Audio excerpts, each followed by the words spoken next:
Hello everyone! Magandang araw sa inyong lahat. Andito na naman akong muli ang inyong nag-iisang Mama Mia para sa panibagong kwento na pagsasaluhan natin sa araw na ito. Hello sa inyo, sa mga nagbabalik nating subscribers, sa mga nagbabalik nating tagapakinig at loyal supporters. Hello! Magandang araw! Sana'y magustuhan nyo ang kwentong ihahandog ko sa inyo ngayong araw na ito. And hello din sa mga bago nating subscribers, sa mga bagong nakapakinig at sa unang beses pa lang na makikinig ng ating mga kwento. Hello po.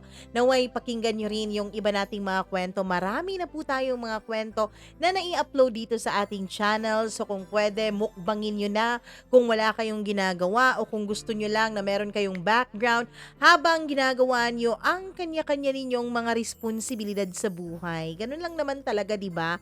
Kapag may pinapakinggan tayo, kapag naaaliw tayo, hindi natin masyadong napapansin yung oras, yung hirap ng trabaho, yung hirap ng ating pinagdadaanan. Charot. Anyways, hello po sa mga loyal na tagapakinig na laging nagko-comment din at sa mga bago pang nagko-comment. Sige nga, tignan natin. Meron akong na-screenshot dito kahapon. Kasi kapag nauuna yung mga comment, paminsan-minsan na nakakaligtaan nating balikan. Hello nga pala kay Nemia Gahere Sola. Maraming salamat. Hi kay Jeremy, Joyme, Ellen Grace, Giselle, and Mary Joel. Maraming salamat sa inyong pakikinig. Hello din kay Jayran Yoraldine. Thank you so much sa iyo. And kay, sino ba to? Marivic Boncanto or Boncato. Hello po. Maraming thank you sa iyong pakikinig all the way from Jordan. Oo.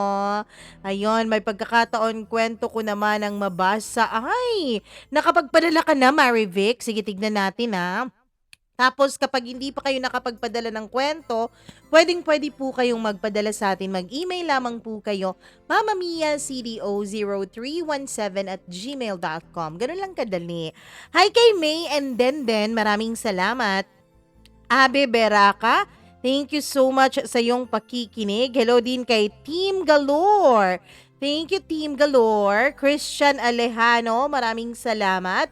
Ray Todaw, thank you so much sa iyong pakikinig. Rowena Bernisto. Ang dami-daming mga bagong pangalan na nababasa ko ngayon. Di ko alam kung ngayon lang kayo nakapag-comment o di naman ay nakapag-comment na kayo dati pero hindi lang natin nabasa. Hello naman kay Josephine Mapalad. Maraming salamat. And of course, sa mga suki nating si Jemer Cadejas, Maria Elena Abe, Jeanette Ramos, thank you, Remedios Barakil, all the way from Kalunasan, Cebu City. Hi kay Marilu Cabusas, maraming salamat. Jayos, thank you Jayos. Mercedita Harabejo, maraming salamat. Evangeline Bautista, Chris Aurelia, thank you. Beth Laraga, hi Beth, maraming salamat sa iyo. Love Torres, hello sa iyo. Kay Michael Nunez and Bevs Padilla. OFW Diaries, maraming salamat. Ayan, grabe daw yung pag-check niya. Akala niya raw may upload nung mga nakaraan. Pasensya na po kayo talaga at nabisi ako. Hi naman kay Kawaii Jasu Channel, Sally Buma, Tolit sa Seo Che, maraming salamat. Hello din kay Riza, hi. Gimaras Girl, maraming salamat. Sky Peas, thank you sa iyong pakikinig. Ngayon, sabi niya, hindi niya masyadong bet yung pagbibigay ko ng payo. Mild lang ba? Subukan ko bang wag maging mild sa payo ko? Hi kay Genevieve Pineda, maraming salamat sa iyo. Jocelyn Balagtas, thank you so much. At sa lahat po ng nakikinig, marami pa po. Pakinggan po natin ang mga susunod na kwento at baka shout out nyo na yung ating mababasa. Totoo ba? Ayaw nyo nung mild na na comment. Sige nga, or mild na payo. Sige nga, subukan nating ilabas yung ating pagiging. Di naman sa ganon. Anyways, may naiisip nga pala akong bagong isasali nating content na pwede kayong tumawag, pwede kayong mag-share ng inyong mga problema, parang ganon. Pero pag-iisipan ko muna yan kung paano ko gagawin dito sa aking setup at sa ating munting studio. Huwag na nating patagalin, atin nang simulan ang paborito niyong programa dito lamang sa nag-iisang Dear Mama Mia. Mahirap ipilit ang mga bagay na hindi naman para sa'yo. Mahirap gawin ang mga bagay nang hindi rin bukal sa puso mo.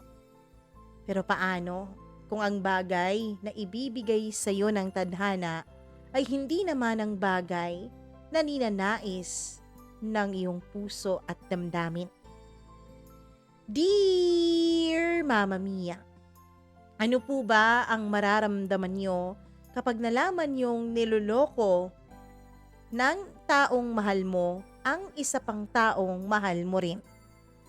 How would you feel kung ang kaligayahan ng taong nagbigay sa iyo ng buhay ay hindi ang kaligayahan mo?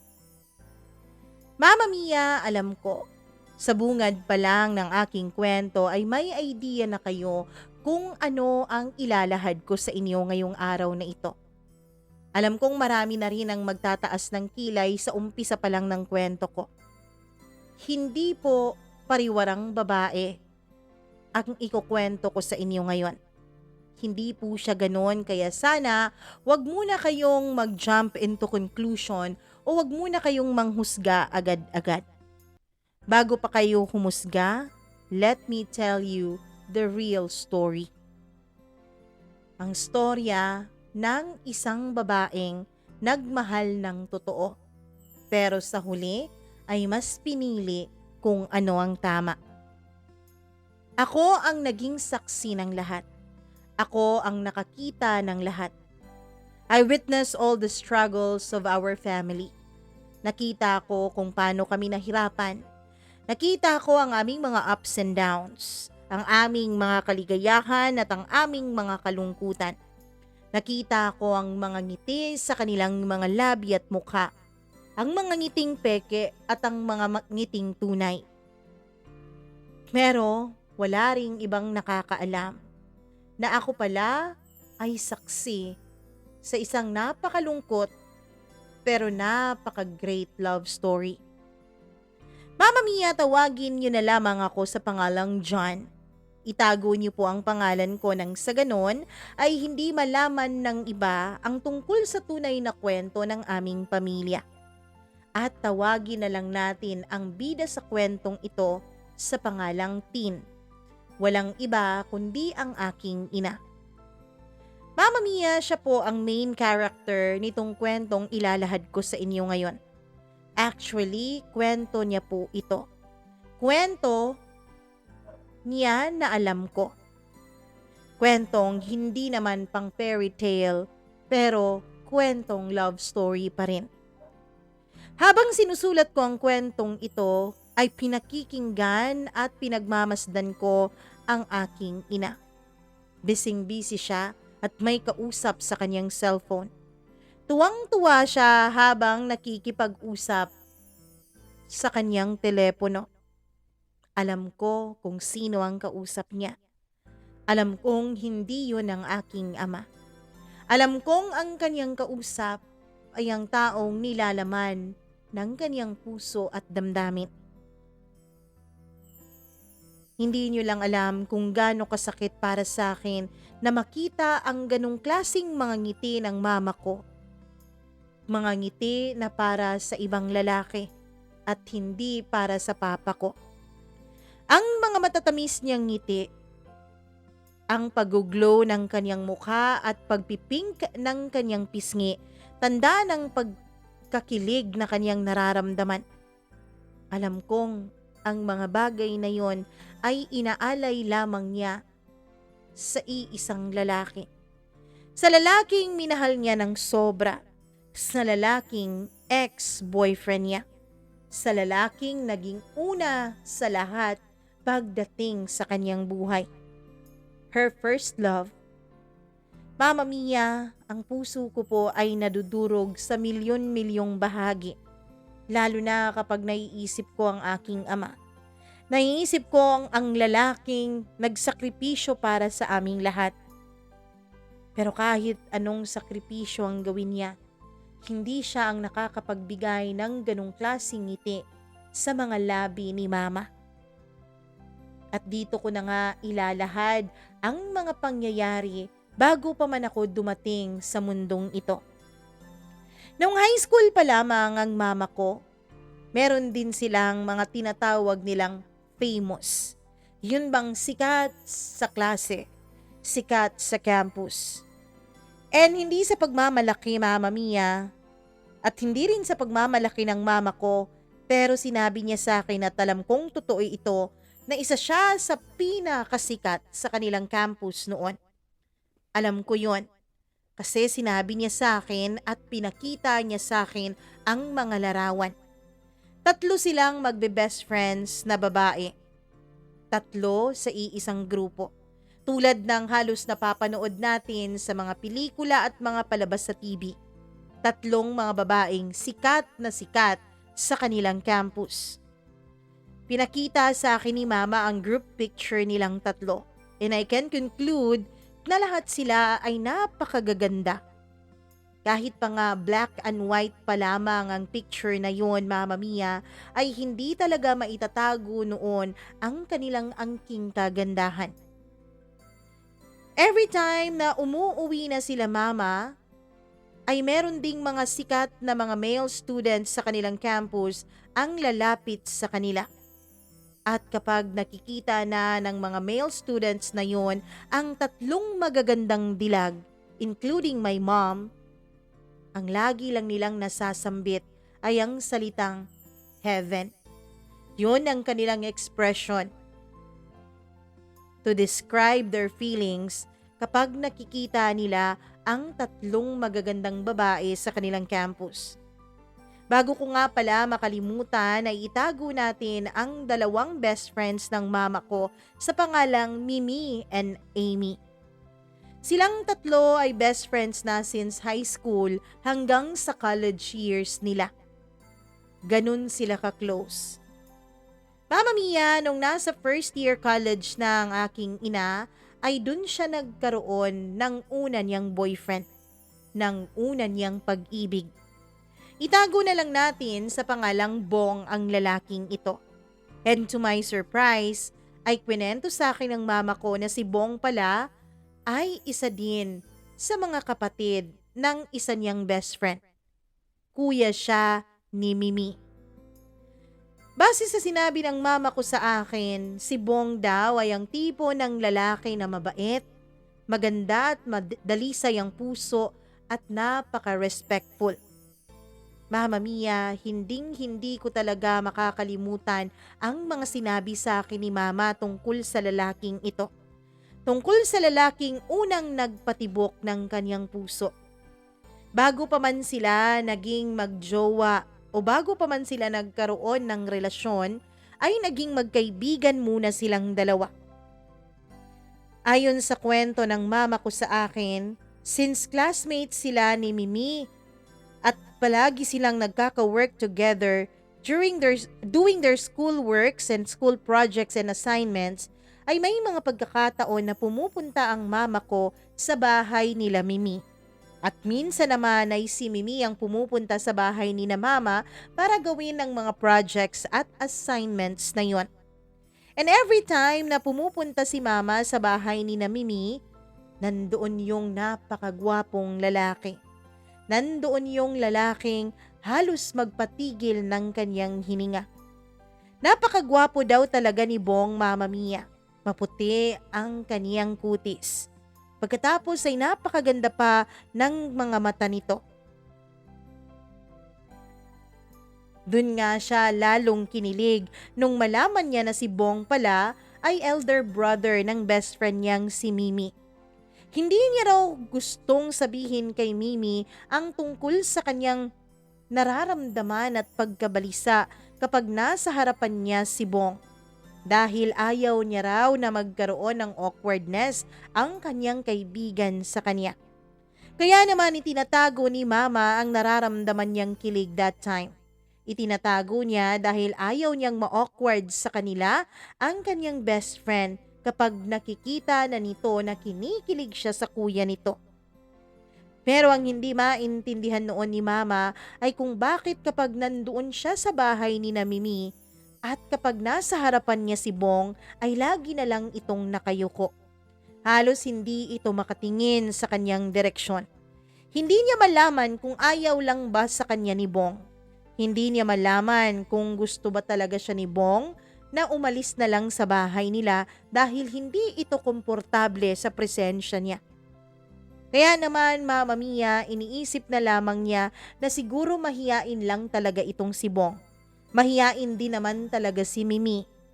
Naging palabiro at maboka lamang si Mimi kapag silang tatlong magkakaibigan ang nagkakasama. Kaya naisip niya ganun talaga siguro ang ugali ng pamilya ni na Mimi kasama na doon ang kaniyang kapatid na si Bong. Pero Mama Mia, sa halos araw-araw na pagpunta ni Mama sa bahay ni na Mimi, may isang pagkakataon na nahuli niya talaga si Bong. Nandun siya noon sa bahay ni na Mimi para gumawa ng pair project nilang dalawa. Sila lagi ang magkasama sa project kasi sila lang naman ang magkaklase nun. Ang kaibigan nilang si Amy ay iba po ang kursong kinuha nung college kaya napalayo ito sa kanila. Pero kahit na ganoon ay magkaibigan pa rin silang tatlo. Si Mimi at si Mama ko ay pareho ng kursong kinuha at sabay din silang nag-e-enroll kaya naman magkaklase sila sa halos lahat ng subject. At kapag may mga projects at assignments ay pinipili talaga nila ang isa't isa na makapareha dahil komportable na silang ka-work ang isa't isa. At nung araw nga na yun ay napag-isipan nilang gumawa na ng kanilang pair project kahit na malayo pa ang deadline ng pasahan noon. Habang gumagawa sila ay nakaramdam ng pagpitik ng kanyang pantog si Mama. Naiihiraw siya. Kaya naman pinatuloy niya kay Mimi ang kanyang ginagawa at nag-excuse muna siya rito para pumunta ng banyo. Si Mimi naman ay walang ibang sinabi kundi sige. Sinabi pa nito na kumuha na lang ng tubig kapag nauuhaw sila o dalhan na rin siya ng tubig dun sa kanilang pinagtatrabahuan sa may sala. Mama Mia, after maihin ang mama ko ay lumabas na siya ng CR. And then suddenly, nakita niya si Bong sa may kusina. Ang kusina kasi ni na Mimi ay malapit na malapit lang sa CR. Nakita niya si Bong doon na umiinom ng tubig. Hindi niya alam kung ano ang gagawin niya. Babalik na ba siya sa sala at babalikan na niya si Mimi? Pero may sinabi kasi ito, nagpapakuha ito ng tubig sa kanya. Kaya naman Mama Mia, kung ano-ano nang nararamdaman noon ng mama ko. Pakiramdam niya ay may mga paru-parong nagliliparan sa loob ng kanyang tiyan. At ang hindi niya alam ay kung bakit parang namamanhid ang kanyang mga paa na ayaw nitong humakbang papalapit kay Bong o papalayo dito. Hindi siya halos makagalaw noon nung bigla siyang tignan ni Bong at nahuli nito ang kanyang pagtingin din sa lalaki. Nagka-eye to eye contact sila that time. And after that moment, dahil masyadong awkward na raw, ay ngumiti na lang si Mama kay Bong. Pagkatapos ay nag-hi siya dito.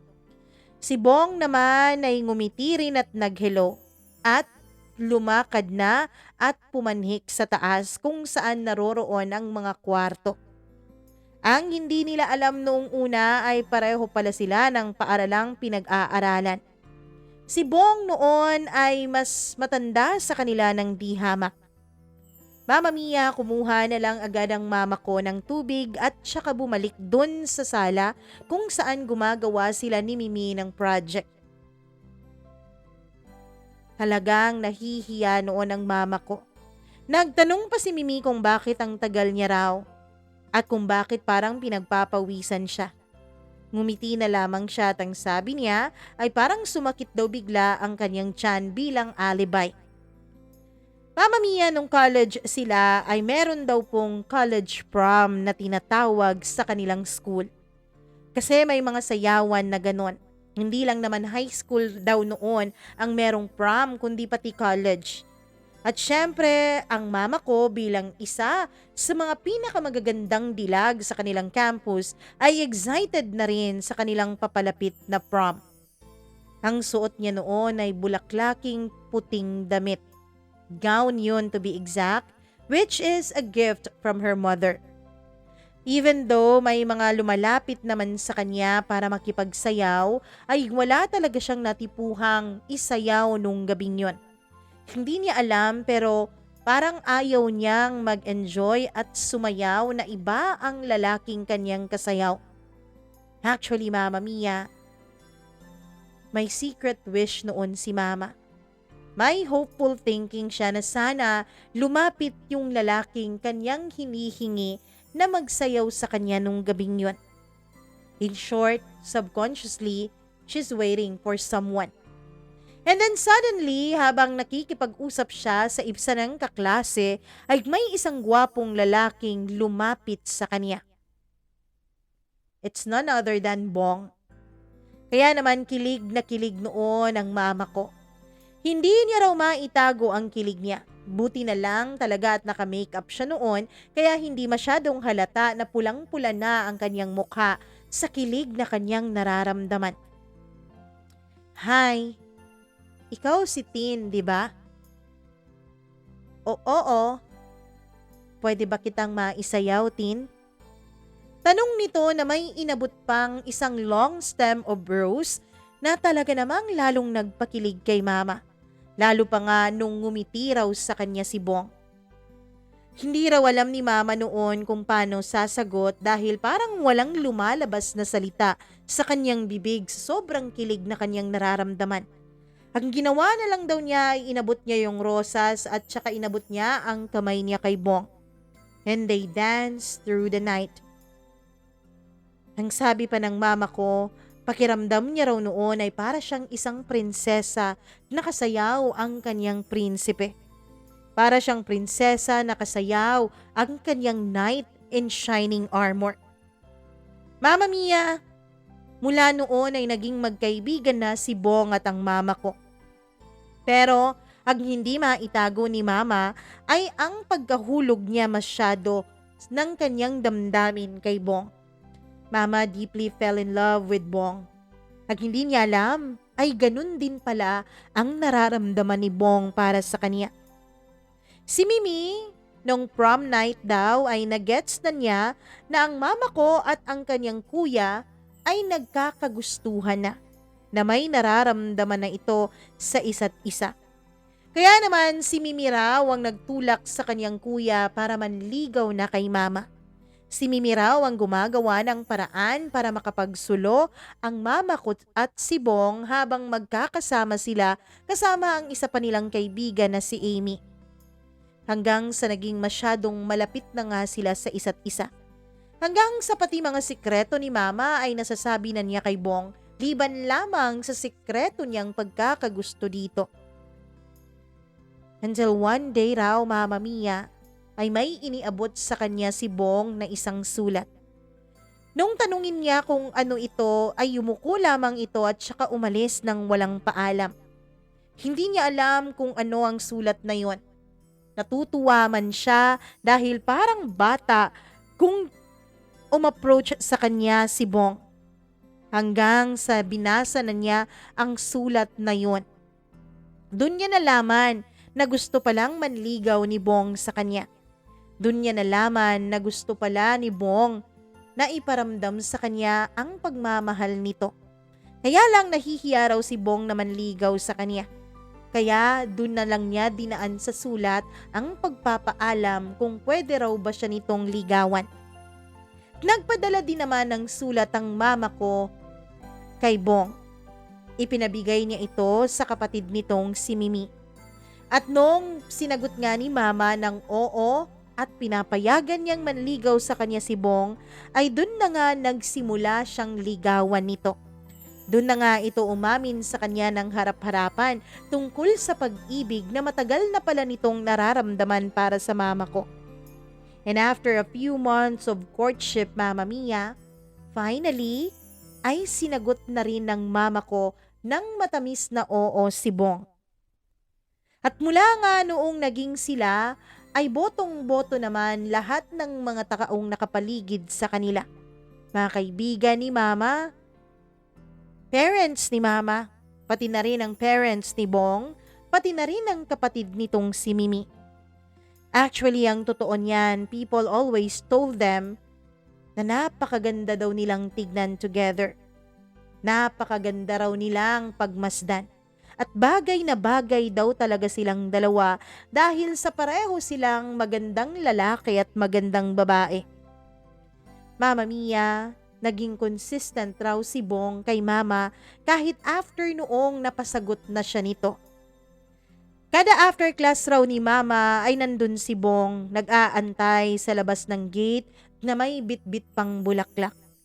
Every time na may lakad at may problema si Mama, ay lagi lang daw na nandyan si Bong sa kanyang tabi.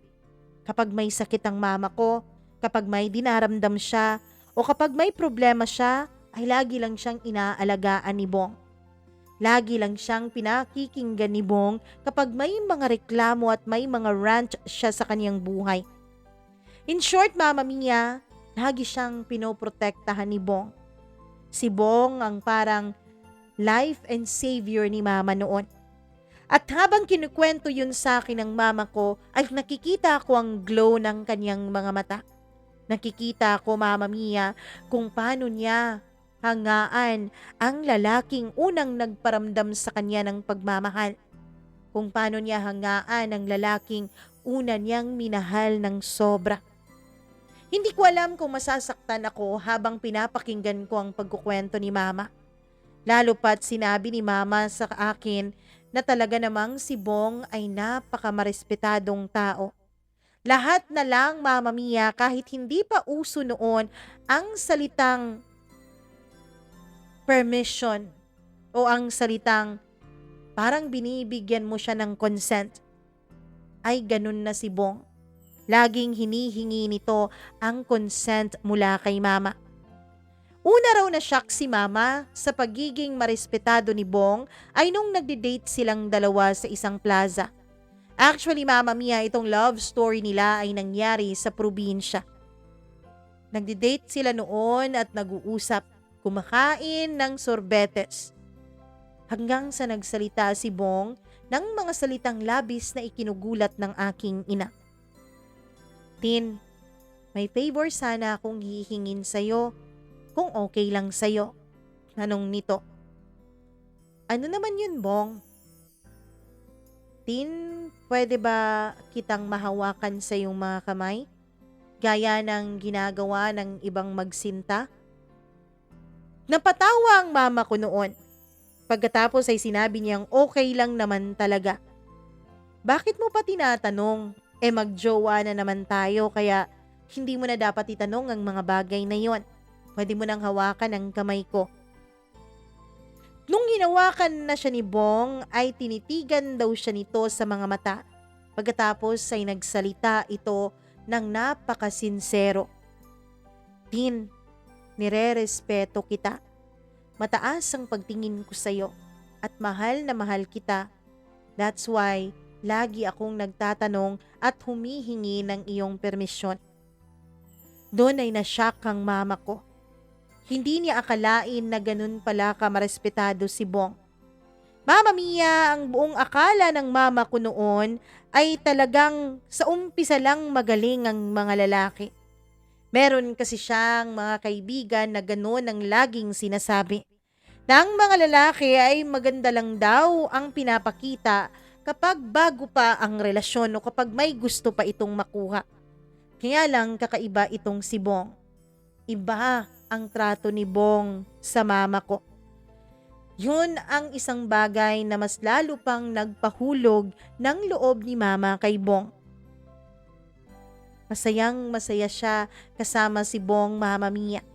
Kaya naman hindi na rin daw siya nag-atubili na ibigay kay Bong ang kanyang buong pagkatao, pati na rin ang kanyang pagkababae. Alam na alam daw kasi ni Mama na aalagaan siya ni Bong. Alam na alam daw niya na hindi siya papabayaan nito. Tumagal ang kanilang relasyon. Hanggang sa makagraduate na rin ang mama ko. At nung bago siyang graduate ay nagtrabaho muna siya bilang part-time sa isang napakalaking mall dito sa aming lugar ngayon. Mama Mia, cashier siya nung mga panahon na yon. Habang si Bong naman ay isa ng engineer sa isang well-known company dito din sa lugar kung nasaan kami ngayon. Even though medyo may kalayuan ang kanilang pinagtatrabahuan sa isa't isa, ay hindi raw talaga nawala ang pagiging consistent ni Bong. Kahit na masyado na itong busy sa dami ng mga ginagawa nito at sa dami ng mga responsibilidad nito sa kanilang kumpanya, ay lagi pa ring humahanap ng paraan si Bong para maiparamdam kay Mama ang kanyang presensya at kanyang pagmamahal. Pagkatapos raw ng trabaho ni Bong ay lagi raw itong sumusundo kay Mama. May bitbit pa itong mga bulaklak at mga tsokolate bilang pampasalubong sa kanya. Kung minsan ay bouquet of red roses. Kung minsan naman ay yellow dandelion. Mga bulaklak na paboritong-paborito ng mama ko. Lahat nga, pati ang mga kasamahan ng mama ko sa trabaho ay tinutukso na sila. Lahat ng kababaihan ay halos naiinggit sa pagtratong ginagawa ni Bong sa mama ko. Laging sinasabi ng mama ko sa akin na dapat ganun daw ako kapag nagkaroon na ako ng girlfriend. Dapat daw ganun ako. Dapat daw iparamdam ko sa babae na napaka-espesyal niya. Dapat daw maging consistent ako. Kapag dumarating daw si Bong sa kanyang pinagtatrabahuang mall, ay pumupunta ito agad sa department kung saan nakatambay ang mama ko bilang cashier. At kapag nakikita na siya ng ibang mga kasamahan ng mama ko, ay tinutukso na nila ang aking ina. Hoy Tin, andyan na naman yung boyfriend mo. Napaka-consistent talaga, sabi ng isa. Tin, alam mo, napakagwapo talaga ng boyfriend mo. Tsaka ang sweet-sweet pa. Lagi kang dinadalhan ng kung ano-anong pasalubong. Lagi kang may bulaklak kahit walang okasyon. At lagi kang sinusundo kahit na nakikita mo naman sa mukha niya na pagod rin siya sa kanyang trabaho. Kaya nga kung minsan nahihiya na rin ako. Out of the way pa talaga kapag hinahatid niya ako sa bahay namin. Hindi rin niya ako hinahatid hanggat hindi pa kami nakakakain. Kaya aksaya talaga ako sa oras niya. Alam mo, Tin, magiging napakaganda at napakagagwapo siguro ng mga anak ninyong dalawa. Kailan ba kasi kayo magpapakasal? Tanong nito. At si Bong nang sumagot nun. Tumawa ito at sinabing darating din ang takdang panahon para ikasal silang dalawa ng mama ko. Sa ngayon, mag-iipon pa muna ako dahil gusto kong ibigay kay Tin ang kasal na nararapat para sa isang prinsesang kagaya niya. Pagkatapos sabihin ni Bong yon ay kinilig naman ang lahat ng mga nakarinig, pati na rin ang mama ko. Kahit na ilang taon na raw ang relasyon nilang dalawa ni Bong, ay hindi pa rin nawawala ang kilig na nararamdaman ni mama. Napaka-consistent naman kasi talaga ni Bong. At first, Mama Mia, mula nung mag-umpisang magtrabaho ang mama ko ay okay pa naman ang lahat. Masaya pa naman sila at nagagawan pa naman ng paraan ang lahat ng problema at ang lahat ng mga pagkukulang sa isa't isa. Pero alam naman nating lahat na sa bawat relasyon ay darating talaga ang mga malalaking unos at mga pagsubok at problema. Darating na lang ito bigla ng walang pasabi. Mama Mia, inamin sa akin ng mama ko na mula noong nagtrabaho siya bilang isang cashier sa isang malaking mall ay nakaramdam na rin siya ng insecurity kay Bong. Kasi siya, kahit pa sabihin nating graduate siya ng college, ay cashier lang ang kanyang trabaho. Samantalang si Bong naman ay isang engineer at sikat din sa kanilang lugar na may malaking sahod at may malaking income. Meron pa raong tinatanggap na mga sideline itong si Bong.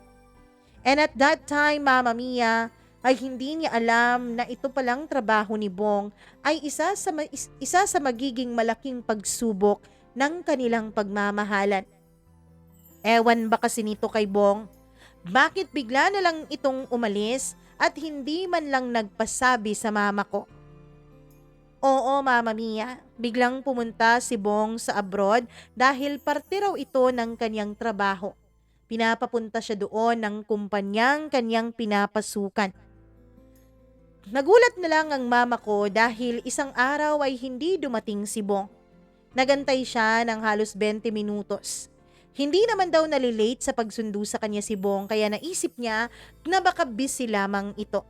Baka marami itong ginagawa sa trabaho kaya hindi ito nakapunta. Hindi pa kasi uso noon ang cellphone, Mama Mia. Wala pang ganung bagay kaya hindi pa sila nakakapag-update sa isa't isa. Ewan ko ba kung paano talaga nagtagal at paano nag-workout ang mga relasyon noon. Nga wala namang komunikasyon na tulad ng sa atin ngayon na halos kada minuto at segundo ay magka-chat at magka-text ang dalawang taong nagmamahalan. Pero sa kanila noon ay ihintayan talaga. Matapos nga ang halos 20 minutos na hindi dumating si Bong ay umuwi na lang ang mama ko. Hanggang sa ang isang araw na yon ay naging 2, naging 3, naging 4, hanggang sa naging 1 linggo. Namamalayan na rin ng mga kasamahan ng mama ko ang tungkol sa hindi pagpapakita ni Bong dun sa kanilang pinagtatrabahuan. Ang tungkol sa hindi pagsundo ni Bong sa mama ko.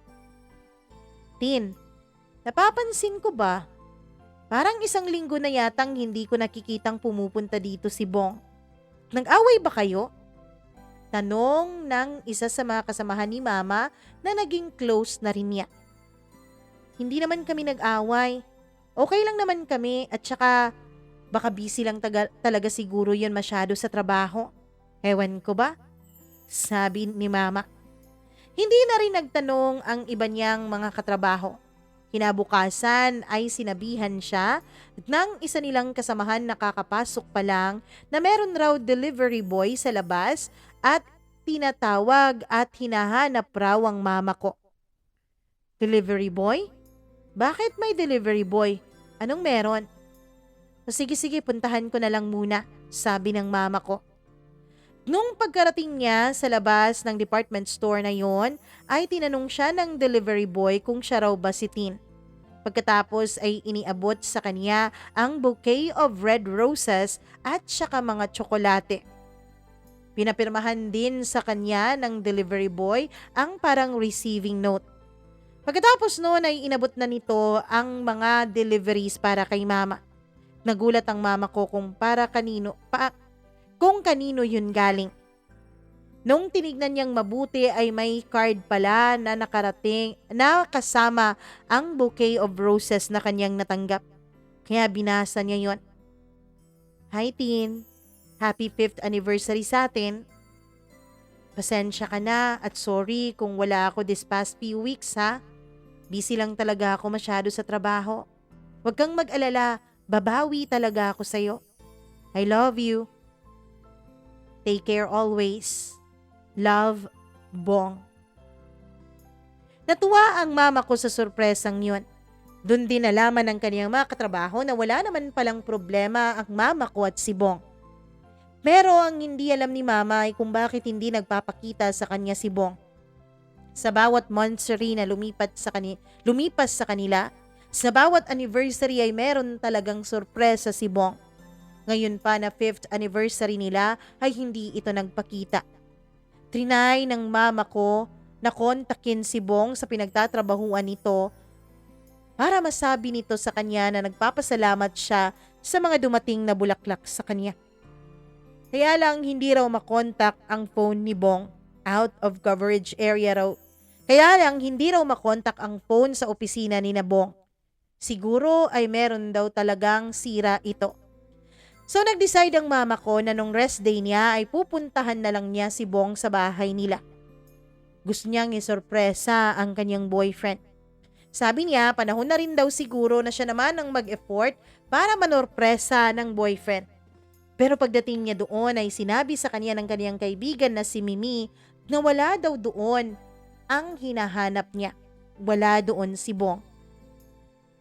Mi, nasan ba talaga si Bong? Kinukontak ko yung opisina nila gamit ang kanilang telephone number pero hindi naman nagri-ring. Baka may problema dun eh. Hindi ka pa ba sinasabihan ni kuya? Wala ba siyang sinabi sa'yo? Hindi ba siya nagpaalam sa'yo? Sinabi? Nagpaalam? Paalam saan? Tanong ng mama ko. Tin, sorry ha. Siguro hindi alam ni kuya kung paano sasabihin sa'yo. Pero nasa abroad pa kasi si Kuya Bong para sa mga kailangan niyang gawin sa kanilang kumpanya. Ayos ka lang ba, Tin? Tanong ni Mimi nung hindi na sumasagot ang mama ko. Okay lang ako, Mi. Pero bakit kailangan niyang magsinungaling sa akin? Pwede naman niyang sabihin sa akin na aalis siya. Hindi ko naman siya pipigilan na. Kung hindi pa ako nagpunta dito sa inyo, ay blinded pa ako at hindi ko pa malalaman ang totoo. Mama Mia, mula ng araw noon ay nagbago na ang lahat kay mama at kay Bong. Nasasaktan ng mama ko. Umiiyak siya gabi-gabi kung bakit ginawa raw yun ni Bong sa kanya. Pero wala siyang ibang magawa kundi ang intayin nito. Hanggang sa dumating ang pinakamalungkot na parte ng kanilang relasyon. Nakipaghiwalay ang mama ko kay Bong. Ang totoo niyan, Mama Mia, hanggang ngayon ay hindi pa rin sinasabi sa akin ni Mama ang tunay na rason kung bakit niya nagawang makipaghiwalay kay Bong noon. Sa dinami-dami ng mga storyang naririnig ko mula sa kanya, ay ito lang talaga ang hindi ko alam. Ito lang talaga ang hindi niya naikwento sa akin. She never told me the real reason kung bakit siya nakipaghiwalay sa nobyo niya. Ang alam ko lang ay LDR sila that time. Pero meron naman silang komunikasyon. Tumatawag naman si Bong sa kanya gamit ang long distance call. Pero Mama Mia, I concluded na maybe yung long distance ang naging dahilan kung bakit sila naghiwalay dalawa. Siguro nga hindi nila kinaya, lalo na ng mama ko, na malayo sa kanyang piling si Bong. Hanggang sa lumipas ang ilang buwan mula nung nakipaghiwalay siya kay Bong. Hanggang sa nakabalik na nga si Bong sa Pilipinas at nakabalik na siya dito sa lugar namin. Hindi pa rin sila nagpapansinan, hindi pa rin sila nagkikibuan at nagkikita. Every time daw na magbi-birthday si Mimi o may mga special events kina Mimi, ay lagi raw invited ang mama ko bilang isa siya sa mga best friends ni Mimi. Si mama naman ay dami-daming binibigay na alibay para lang hindi siya makapunta sa bahay ni na Mimi dahil ayaw niya raw na makita ng personal si Bong. Ganun lagi ang ginagawa ng mama ko. Marami raw ang nagsasabi sa kanila kung bakit hindi na lang daw sila magbalikan. Sayang daw ang 5 taong relasyon na naipundar nila kung mapupunta lang sa wala ang lahat. Pero ewan ko ba? Hindi ko talaga alam kung bakit hindi nila nagawang magbalikan noon, pareho naman silang single nung mga panahon na yun. Mama Mia, kapag tinatanong ko naman ang mama ko kung bakit, ay ngumingiti lang siya at iniiba na niya ang topic. O di kaya'y nagpapatuloy siya sa kanyang kwento na hindi man lang sinasagot ang tanong ko na yon. Sa dinami-dami ng mga tanong ko tungkol sa mga naging karanasan ng mama ko sa kanyang trabaho at sa kanyang buhay pag-ibig, ayun lang talaga ang hindi niya sinasagot. Pero sabi nga ng iba, kahit anong iwas mo ay darating at darating talaga ang pagkakataon na may mga events talaga na hindi maipagkakailang magkikita at magkikita kayong dalawa. Meron daw isang events noon kasama ang kanilang mga common friends, Mama Mia, kung saan ay napilit na talaga ng karamihan si Mama na umattend. At syempre dahil event yun ay hindi maiiwasan na may inuman. And at that time ay medyo lasing na rin daw si Bong at kumakanta na ito sa karaoke. Ang kanta raw na kinakanta ni Bong ay ang Heaven Knows by Rick Price. At nararamdaman ni Mama na habang kumakanta ito ay tumitingin ito sa kanya. Hindi naman siya tinitignan ni Mama. Hindi ko alam, pero laging ganon daw ang ginagawa ni Bong. Kumakanta ito ng Heaven Knows kapag merong pagkakataon na nagkakasabay sila sa isang event at sa isang okasyon. Lagi naman silang tinutukso ng mga taong nakakaalam ng kanilang love story. Lagi daw tinatanong ang mama ko kung bakit hindi pa niya kinakausap si Bong at kung bakit hindi pa raw sila mag-usap at magbalikan. Mama Mia, nung unang pagkakataon na sinabi ng mama ko yung title ng kanta, ay sinearch ko talaga yun online. At nasaktan ako para sa awiting yun. Nasaktan ako dahil bagay na bagay yun sa kanilang dalawa. Na kahit ipilit nila ay walang ibang nakakaalam kung magbabalikan o kung kailan sila magbabalik sa piling ng isa't isa, kundi tanging langit lamang. Only heaven knows. Hanggang sa hindi na nga sila nag-usap dalawa. Lumipas ang mga taon ay hindi na rin sila nagkita pa dahil na-assign sa ibang lugar ang pamilya ni Bong. Na-assign sa ibang lugar si Bong bilang engineer, pati na rin ang kaibigan ni Mamang si Mimi ay sa ibang lugar din nakapagtrabaho. Kaya naman hindi na rin sila masyadong nagkikita. Ang mama ko naman ay nagkaroon na rin ng magandang trabaho sa isang well-known na company sa lugar namin. At full-time na rin siya noon doon, kaya naman hindi na rin siya nagkaroon pa ng pagkakataon na makipagkita at makipagbonding ng matagalan sa kanyang mga dating kaibigan. Sabi pa ng mama ko noon, Mama Mia, na nasa process of healing at nasa process of moving on pa raw siya that time. And she told me na may nakilala raw siyang isang lalaki. Isang lalaking ibang-iba sa ex niya. Isang lalaking ibang-iba kay Bong. Kung si Bong ay masyadong mabait, kung si Bong ay masyadong timid bilang isang lalaki, ang bagong lalaking pumasok sa buhay ng mama ko ay may pagka-bad boy. May pagka parang maginoo pero medyo bastos. Nung una ay ayaw daw ng mama ko sa kanya. Kaya lang naging persistent ito sa pakikipagkaibigan sa mama ko. Lagi itong nakasunod sa kanya. Laging nagtatanong kung anong kailangan niya. Lagi siyang kinukulit hanggang sa naging magkaibigan na silang dalawa.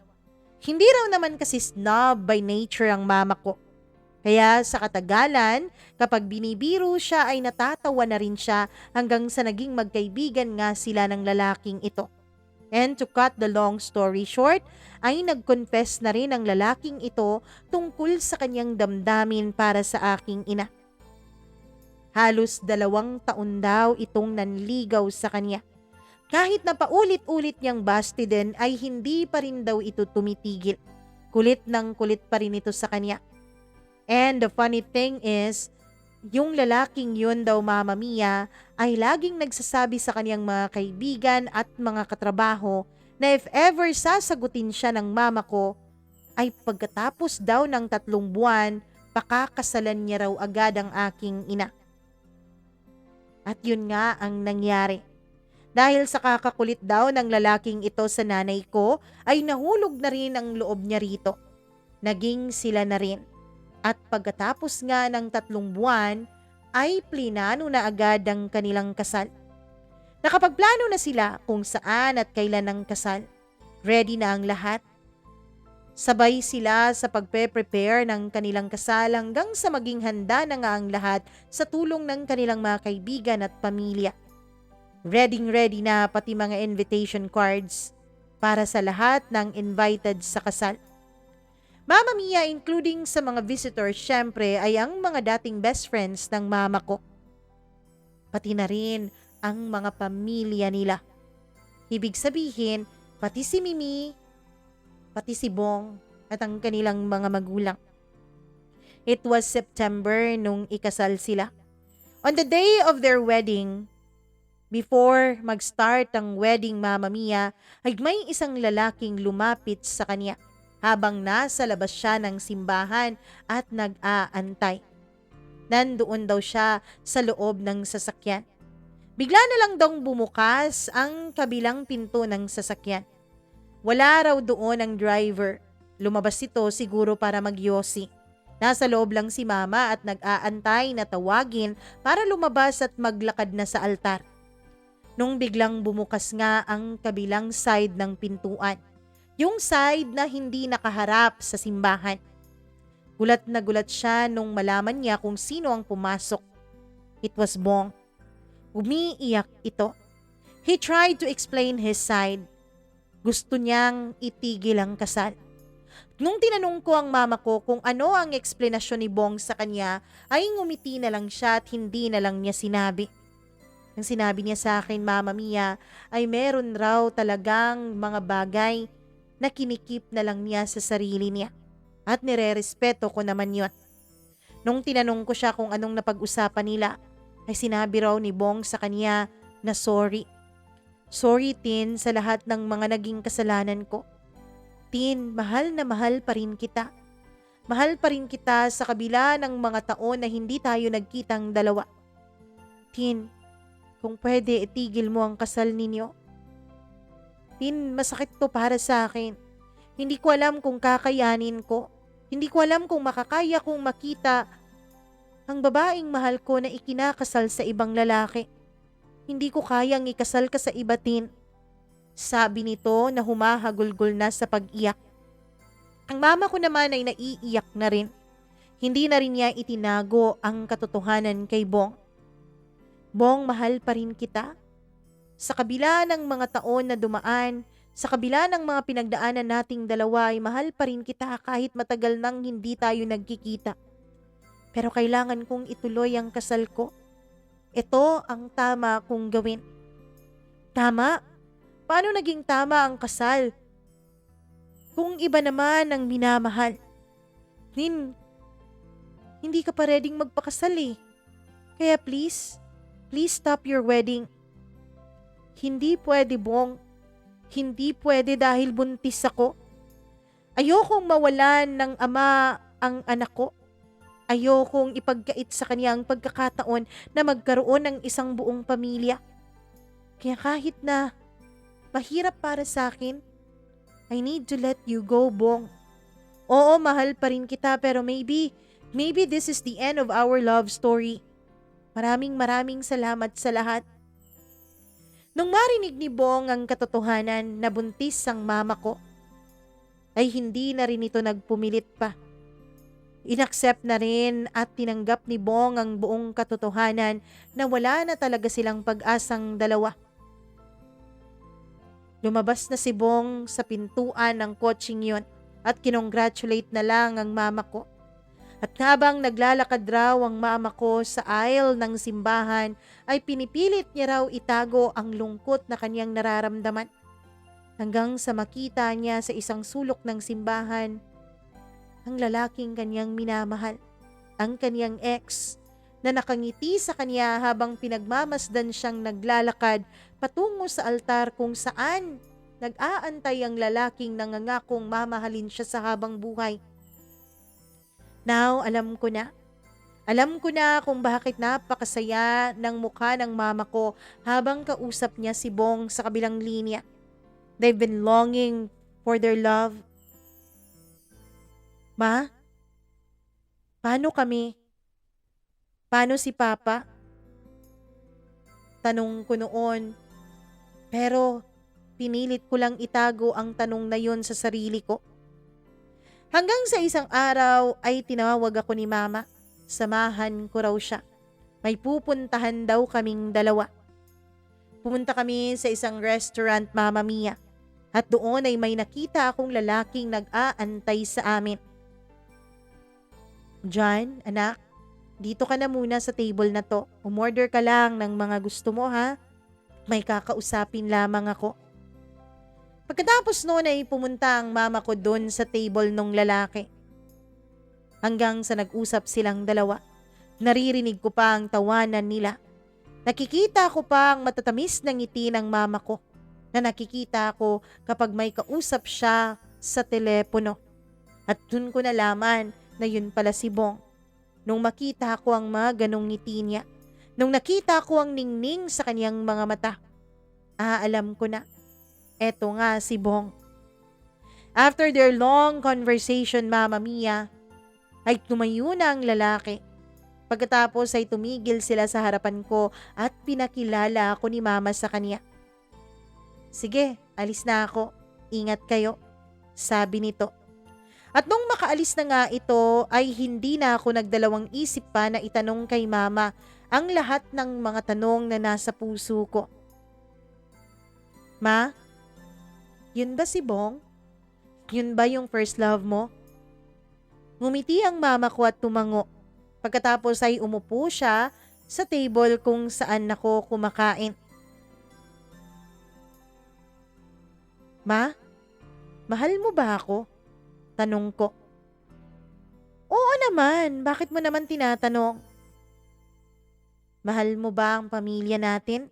Ang mga kapatid ko? Ang papa ko, mahal mo ba? Oo, Jan. Mahal ko ang papa mo kaya nga pinakasalan ko siya, di ba? Mahal mo ang papa pero mahal mo pa rin yung ex mo. Mahal mo pa rin si Bong.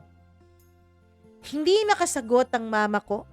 Tumigil lang siya sa pagsasalita. Tinignan lang niya akong mabuti.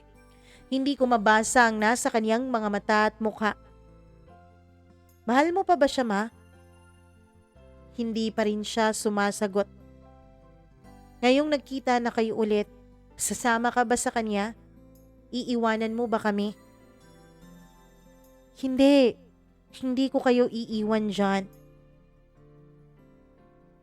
Hindi naman kami ganoon na klaseng taon ni Bong. Hindi naman ibig sabihin na may nakaraan kami at minahal namin ang isa't isa. Ay gagawin na lang namin ang lahat para pagbigyan ng pagmamahalang yun. Oo, aaminin ko.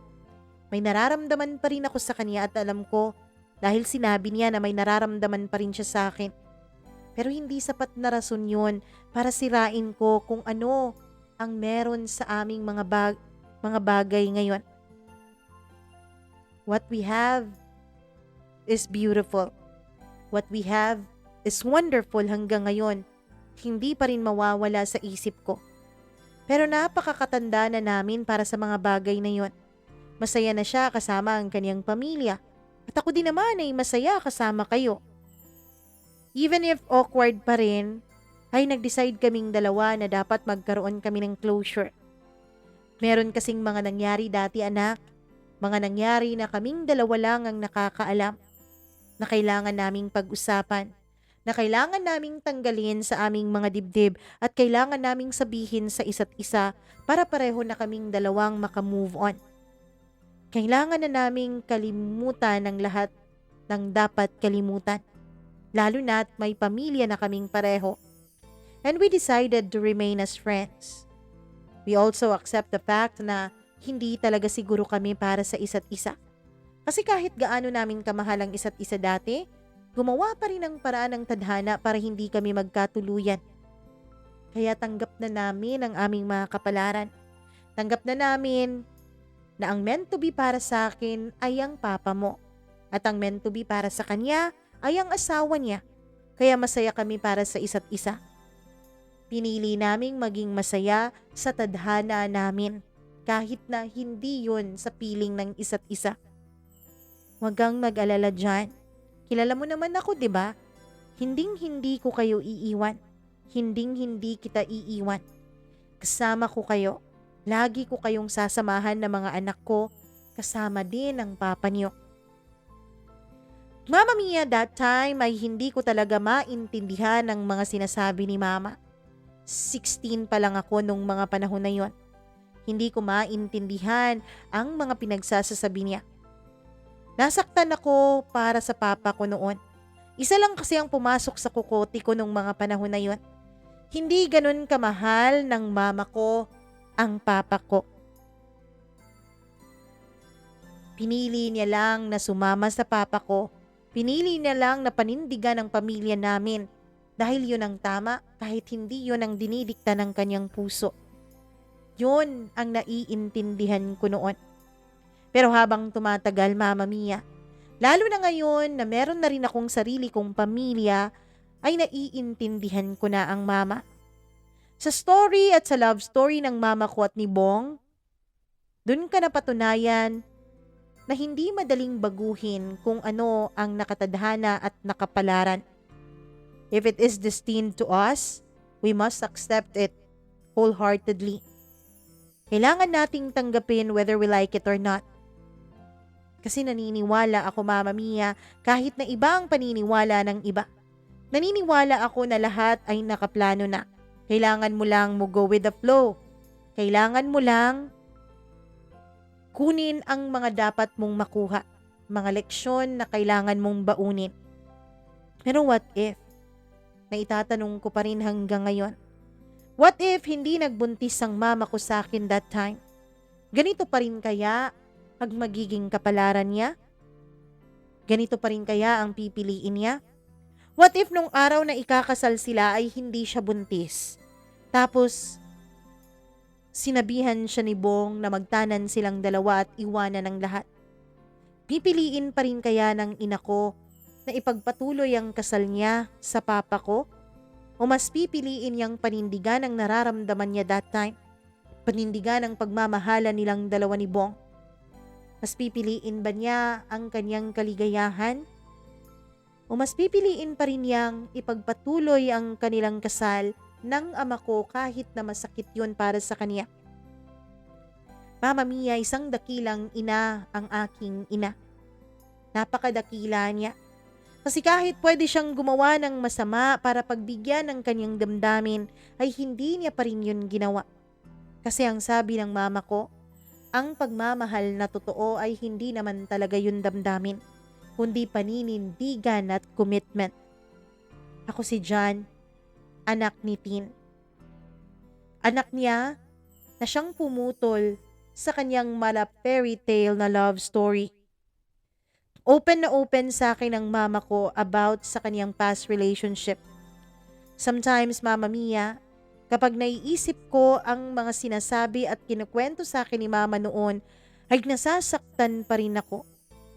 Nasasaktan pa rin ako dahil alam kong mas naging masaya sana ang ina ko kung silang dalawa ni Bong ang nagkatuluyan. At nasasaktan din ako para sa papa ko. Dahil alam ko na ang pinakamasasayang alaala na meron sa puso ng aking ina ay ang alaala nilang dalawa ni Bong.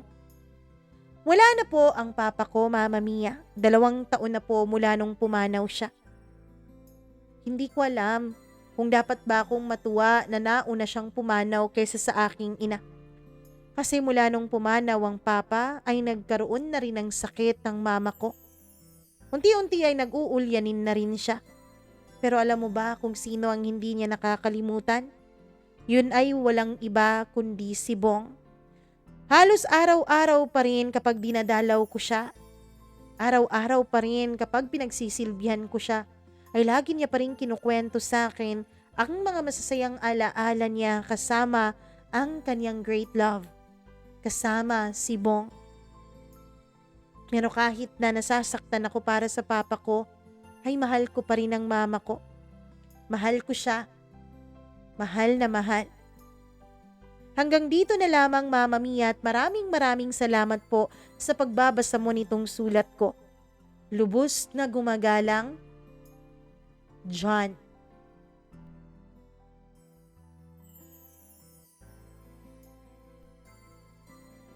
Isang napakadakilang babae ng ina ni John. Dakilang babae ang iyong ina na si Ma'am Tin. Nako, si Ma'am Tin, sana ay gumaling siya sa kanyang sakit ngayon. Pero dakila din ang pagmamahal mo sa iyong ina John. Kasi kahit na may mga nalaman ka, ay hindi mo pa rin ginagawa ng rason para magalit ka sa iyong ina. Pagkos ay inintindi mo siya. Alam mo kung saan ako naaawa? Dun sa iyong ama eh. Kasi kahit na pinanindigan siya ng mama mo, hindi ko alam, pero sa tingin ko, nararamdaman niya yun. Nararamdaman niyang hindi siyang tunay na nilalaman ng puso ng kanyang asawa. At isa yun sa pinakamasakit na torture para sa isang tao. Kaya naman sa mga nakikinig ngayon, kung hindi kayo masyadong sigurado sa isang tao, kung hindi kayo masyadong sigurado kung mahal nyo ang isang tao, dapat wag muna kayong gumawa ng commitment sa kanila. Dapat siguraduhin nyo muna sa sarili nyo na mahal nyo yung isang tao kasi nakakasakit kayo ng iba eh. Oo, humahanga ako kay Ma'am Tin kasi nga pinili niya yung tama. Pero naaawa din ako sa papa ni John. Sana wala nang ibang tao, mapalalaki man o babae o kahit anong gender pa man, ang dadanas sa mga dinaranas niya o sa mga dinanas niya. Sana wala nang ibang tao ang kukwestiyonin ang pagmamahal ng kanilang mga esposo at esposa sa kanila. Sana lahat ng tao na may asawa, mga taong merong kasama sa buhay, may mga karelasyon, sana talaga lahat ay masaya. Alam ko naman na meron talagang mga relasyon na one-sided. Pero sa mga minamahal ng mga taong hindi nila mahal, wag na lang kayong makipagrelasyon kung hindi nyo maibibigay yung ganong klaseng commitment, yung ganong klaseng pagmamahal, yung ganong klaseng pag-aalaga, at yung ganong klaseng pagtingin dun sa mga taong nagmamahal sa inyo. Maraming salamat sa pakikinig nyo sa kwento ni John at ang kwento ng kanyang ina at ng kanyang great love. Nako, kung nagustuhan nyo ang kwentong ito, please do like and share this video at syempre huwag kalimutan na mag-subscribe, mag-click ng notification bell para lagi kayong updated sa tuwing may bago tayong video na i-upload. Huwag nyo rin kakalimutan na mag-share ng sarili nyong kwento. Oo, mag-email lamang po kayo at pakiantay-antay lang po kung kailan natin mababasa yung email nyo. Email lamang mamamia.cdo0317@gmail.com. Ako po ang nag-iisa ninyong Mama Mia. Magandang araw po sa inyong lahat.